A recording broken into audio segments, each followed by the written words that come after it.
Melihat situasi dan kondisi Kecamatan Kema jauh dari rumah sakit, Rumah Alda yang dipenuhi generasi milenial kembali melakukan aksi sosial dengan memberikan layanan ambulans gratis untuk masyarakat Minahasa Utara. Rumah Alda atau Rumah Aspirasi Lintas Pemuda yang bertempat di Desa Kema 3, Kecamatan Kema, Kabupaten Minahasa Utara pada Sabtu 2 Desember kemarin meresmikan layanan mobil ambulans gratis untuk masyarakat. Rimalda Tiloli, anak muda berusia 24 tahun juga selaku penggagas Rumah Alda menjelaskan, aspirasi Lintas Pemuda adalah satu wadah untuk menampung aspirasi masyarakat serta melakukan kegiatan-kegiatan sosial.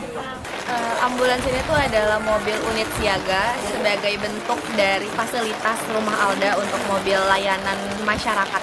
Melihat situasi dan kondisi, karena kan rumah sakit itu nggak deket ya dari Kema, dari desa Kecamatan Kema Kauditan ini. Jadi ambulans ini bisa ngebantu juga untuk seluruh masyarakat.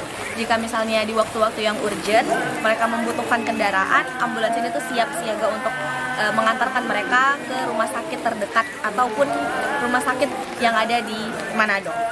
Harapannya pastinya saya pengen bisa memiliki lebih dari satu ambulans, karena pastinya jika memiliki lebih banyak akan lebih maksimal lagi dalam pelayanan masyarakat.